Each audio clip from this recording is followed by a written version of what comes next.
भाऊ काय तोडगा तोडगा काल रात्री तुम्ही होते, प्रदेशाध्यक्ष होते, काय समज देण्यात आली, काय ठरलं, काय निष्कर्ष निघाला? त्याच्यापूर्वी कालचा रात्रीचा अध्याय जो झाला, गट नोंदणीचा प्रयत्न झाला, त्याच्या बद्दल सांगा, काय समज देण्यात आली? तुमच्या हिशोबाने बोला. आज सकाळी झूम मीटिंग झाली. सगळे वरिष्ठ आमचे त्या झूम मीटिंगमध्ये होते. प्रभारी होते, प्रदेशाध्यक्ष होते, प्रभारी सचिव पण होते. आता आमच्याकडे संख्याबळ फक्त 27 आहे आणि आमच्या बरोबर अलायन्स जे पार्टनर आहेत त्यांचे 3, पप्पू देशमुख असे 30 संख्याबळ आहे. उर्वरित 4 संख्या जी लागते सत्ता स्थापन करायसाठी याची जबाबदारी खासदार धानोरकरांनी घेतलेली आहे आणि त्यांच्या संदर्भात महापौर सुद्धा काँग्रेसचा आणि त्यांनी जे नाव देतील त्यांना महापौर करायचं ठरलेलं आहे आणि गटनेता सुद्धा एकमत झालेला आहे. एकमत म्हणण्यापेक्षा प्रदेशनी जो गटनेता दिला, नाव दिलेलं आहे, त्याला गटनेता करायचं ठरवलं आहे आणि स्टँडिंग कमिटी 5 वर्ष ती माझ्या बाजूला राहील असं त्या ठिकाणी ठरलं आणि जे येणारे आहेत सोबत त्यांना उपमहापौर द्यायचं आणि स्टँडिंग कमिटीमध्ये सदस्यत्व द्यायचं अशी चर्चा झाली. आता ह्याला लागणार जे काही संख्याबळ आहे ते खासदार जुळवणार आहेत आणि त्यानंतर सत्ता स्थापनेचा कार्यक्रम आल्यावर आम्ही दावा करू आणि महापौर हा काँग्रेसचा होईल यामध्ये मला वाटतं काही आता अडचण नाही. काल जो गटनेत्याचं नाव खासदार धानोरकर यांनी दिलं, आडमाले यांचं, ते प्रदेशाकडून आलेलं होतं की स्वतः दिलं होतं, त्याबाबत क्लॅरिटी? नाही, एकमत झालेलं नव्हतं आणि ते नाव खरं म्हणजे त्यावर चर्चा सुरू होती आणि सगळे मिळून आपण गट तयार करायचा असं त्यावेळेस ठरलं होतं. परंतु धानोरकरांनी माझ्या माहितीप्रमाणे वेळ घेतली कमिशनरची आणि गटस्थापनेचा दावा केला अशी माहिती माझ्याकडे आहे. मला या पलीकडची काही माहिती नाही. पद्धतीनं उशिरा ही सगळी गटनोंदणी झाली, कार्यालयाकरता सरकारी 6 वाजता बंद होतं, त्यानंतर झाली. तुम्हाला वाटतं यामध्ये काहीतरी वेगळं होतं, कोणाची मदत छुप्या पद्धतीनं खासदाराला होतं? नाही, हे अशी चर्चा आहे पण मला त्यावर विश्वास वाटत नाही आणि कमिशनराकडे कोणाचे फोन गेलेत असे मला काही लोकांनी सांगितलं. मला त्यावर माझ्याकडे पुरावा नसल्यामुळे किंवा माहिती नसल्यामुळे मी बोलणं ते उचित होणार नाही. पण काल संध्याकाळी 6 नंतर ऑफिस बंद झाल्यानंतर जर गटस्थापना होत असेल तर तो त्या आयुक्तांनी का निर्णय कसा घेतला तो आयुक्तांचा विषय आहे. त्यामुळे त्यात वादात पडण्याची माझी मुळीच इच्छा नाही. बिजू, काल काही नगरसेवक जे दुसऱ्यानंतर आले त्यांनी थेट आरोप केला की खासदारांचं भाजपासोबत संधान नाही, असे थेट आरोप केले. आता त्यांच्याकडे काही ती माहिती असेल तर मला माहीत नाही, पण माझ्याकडे अशी कुठली माहिती नाही आहे, त्यामुळे मी त्या आधारावर बोलणं.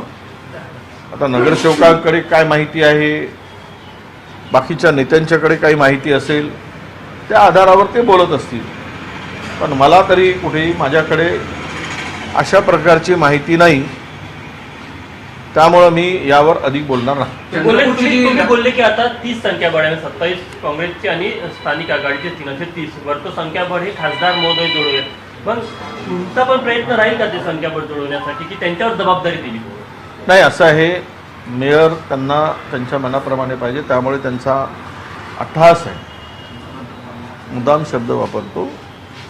त्यामुळं त्यांनी संख्याबळ, आता मेयर जर त्यांना पाहिजे किंवा त्यांच्याकडून त्यांना करायचं आहे तर ते संख्याबळ जोडवण्यासाठी त्यांनी मान्यता दिली आहे की मी संख्याबळ जोडवणार आहे. त्यामुळे संख्याबळ जुळवतील असं मला वाटतं. तुमचे 14 नगरसेवक त्या गटामध्ये नोंदणी कधी करणार हा एक पहिला प्रश्न. दुसरा, या सगळ्या वादाचा आणि याचा फायदा घेण्यासाठी भाजप त्या ठिकाणी सज्ज आहे. ते पण दावा करतात की आम्ही सत्ता स्थापन करणार. त्यांचा संपर्कही सुरू झालेला आहे युबीटी सोबत, जे अपक्ष निवडून आले त्यांच्यासोबत. नाही, सगळ्याबरोबरच आहे. सत्ता त्यांच्याकडे आहे, प्रचंड पैसा आहे. त्यातून त्यांनी मोठमोठ्या ऑफर या सगळ्यांना दिल्या आहेत. माझ्या कानावर जे काही ऑफर आहे, तर माहितीप्रमाणे 1-1 कोटीची ऑफरसुद्धा दिल्याची माहिती माझ्याकडे आहे नगरसेवकांना, आणि पदही देण्याची ऑफर दिली आहे. त्यामुळं हे पद आणि पैसा यामुळं काय जादू होते हे आत्ता सांगणं कठीण आहे. किती त्याला बळी पडतात, बळी पडणार नाही, हे आज त्यावर बोलणं होणार नाही. पण सत्ता स्थापन करताना दोघांनाही दुसऱ्यांची मदत घेतल्याशिवाय सत्ता स्थापन करता येणार नाही. उभाटांची भूमिका, कालच माझी जी काही चर्चा झाली, त्यांनी सुद्धा वंचित बरोबर आघाडी करून 8चा गट स्थापन केलेला आहे. आणि हे 8चा गट स्थापन करत असताना 2 अपक्ष जे निवडून आले, जे काँग्रेसचे होते, जे 2-2, 3-3 वेळचे नगरसेवक होते, सिनियर काँग्रेस लीडर होते, त्यांची तिकीट कापल्या गेली. आता तुम्ही म्हणाल की कोण कापली, यावर मला बोलायचं नाही. पण तिकीट कापल्यानंतर ते 2 नगरसेवकांची भूमिका ही फार महत्त्वाची असणार आहे. माझ्याशी बोलताना त्यांनी स्पष्ट भूमिका मांडली की आम्ही मेयर कोण असणार यावर निर्णय घेऊ, अन्यथा आम्हाला मोकळीक आहे दुसरा निर्णय घेण्यासाठी, अशी धमकी सुद्धा त्या 2 नगरसेवकांनी दिलेली आहे. महापौर करायची जबाबदारी त्यामुळं एकूण 10चं संख्याबळ, मनसेचे 6, वंचितचे 2 आणि ह्या 2 अपक्ष, असे मिळून 10 लोकांनी आम्ही भूमिका स्वीकारणार, अशी चर्चा माझ्या कानावर आलेली आहे. महापौर करायची आता पूर्वशी जबाबदारी ही खासदारांची आहे. असं आहे की त्यांनी जबाबदारी स्वीकारलेली आहे आणि ते म्हणतायत की मी संख्याबळ जोडवणार आणि आमची कुठे मदत लागली तिथे आम्ही पण मदत करू. हा वाद संपला असं समजायचं का आता? मला तरी वाटतं की आता तरी या वादावर पडदा पडलेला आहे. हायकमांडच्या सूचनेनुसार प्रभारी आणि प्रदेशाध्यक्ष यांच्याबरोबर झालेली झूम मीटिंग आत्ताच पार पडली आणि त्यामध्ये या वादावर पडदा पडला असं मी मानतो. काल नंतर आले जे नगरसेवक जे होते त्यांची एक मांडणी होती की किती दिवस ही संयमी भूमिका राहणार, त्यावरून त्यांची चर्चा सुरू होती. त्यांच्यातली खतखत त्यांनी व्यक्त करून दाखवलेली. नाही, असं हे स्वाभाविक आहे, पण नेता म्हणून संयमी भूमिका ठेवावी लागते. मी पार्टीचा महाराष्ट्रातील एक प्रमुख नेता आहे. कोण काय बोलतं त्यावर फार लक्ष देण्याची गरज मला वाटत नाही. आणि आम्हाला संयम ठेवावाच लागतो. आम्हाला कोणी जर अबे म्हटलं तर त्याला आम्ही तारे म्हणू शकत नाही. शिवी ऐकून आम्ही पुढे जाऊ, कारण नेता म्हटल्यानंतर हे आरोप होत असतात. आणि त्यामुळं यावर एकूणच राजकारणाची आजची बदललेली दिशा, प्रामाणिकपणा, इमानदारी, बेईमानी, हे सगळ्या गोष्टी खूप मोठ्या प्रमाणात आता सगळ्या गोष्टी चाललेल्या आहेत. पण एक आहे की जे काही ठरलं आहे दोघांच्या आजच्या मीटिंगमध्ये, 1 कोऑप मेंबर त्यांचा राहील, 1 कोऑप मेंबर, 2 कोऑप मेंबर येतात आणि ह्या मिनिट्सचे मीटिंगसुद्धा होतील. मीटिंगमध्ये जे ठरलं आहे त्या पद्धतीनं चंद्रपूरचा महापौराचा प्रश्न सुटेल. निवडला गेला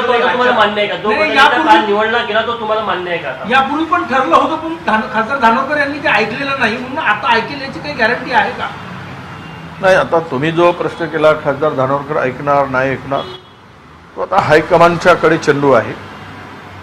ऐकतील नाही ऐकतील हायकमांडचं ते त्यांनी ठरवायचं आहे. मला तर हायकमांड जे सांगतील ते मला मान्य आहे, कारण मी पक्षाचा शिपाई आहे. गेली 25 वर्ष मी पक्षात काम करतो आहे, 24 वर्ष. त्यामुळे या 23-24 वर्षामध्ये एक प्रामाणिक कार्यकर्ता म्हणून काम केल्यामुळे या पदापर्यंत मी पोहोचलो आहे. मला पद सत्ता महत्त्वाची वाटत नाही, मला पक्ष महत्त्वाचा वाटतो आणि पक्षासाठी 2 पावलं मागे जाण्याची माझी तयारी आहे, म्हणून ही भूमिका मी स्वीकारतो. सुधाकर अडबाले तुम्हाला गटनेता तुमचा मान्य असेल का? सुधाकर अडबाले जो गटनेता निवडला तो मान्य आहे का? सुधाकर अडबाले नाही, सुधाकरचा भाऊ. सुरेंद्र अडबाले आहे. आता प्रदेशाध्यक्षांनी जर तो निर्णय घेतला असेल तर तो निर्णय आम्हाला मान्य राहावा लागेल आणि आम्ही मान्य करू. हो, महाराष्ट्र सदन घोटाळ्यामध्ये छगन भुजबळ यांना क्लीन चिट मिळालेली आहे. नाही, जे जे भाजप सोबत आहेत त्या सर्वांना भविष्यात क्लीन चिटच मिळत जाणार, कारण भाजपची खूप पॉवरफुल मशीन आहे. ज्या मशीनमध्ये जे घुसतात ते स्वच्छ होऊन निघतात. हे आत्तापर्यंत प्रूव्ह झालेलं आहे आणि त्यामुळं यात काही नवीन आहे असं मला वाटत नाही. जे 2.5 वर्ष त्यांचे जेलात गेले त्याची भरपाई कशी होणार, त्याची जबाबदारी कुणाची असणार, जे आरोप करून ज्यांना टाकलंय त्यांची काही नैतिक जबाबदारी आहे की नाही यावरही जनता विचार करेल. भाऊ, अकोल्यामध्ये महाविकास आघाडीत फूट पडलेली आहे. शरद पवार गट हा भाजप सोबत गेलेला आहे, त्यामुळे भाजपचा महापौर आता अकोल्यात मिळणे जवळपास स्पष्ट झालं. नाही, म्हणून म्हणतो आता काय बोलावं, कोण कुठे जाईल, कोण काय करेल. त्यामुळे आज तरी जे राजकारणाची 2014 पासून ऐशी तैशीच झालेली आहे. ना आयडिओलॉजीवर विचार पुढे पक्ष चालतो आहे, ना वैचारिक अधिष्ठान राहिला आहे, वैचारिक प्लॅटफॉर्म राहिला आहे.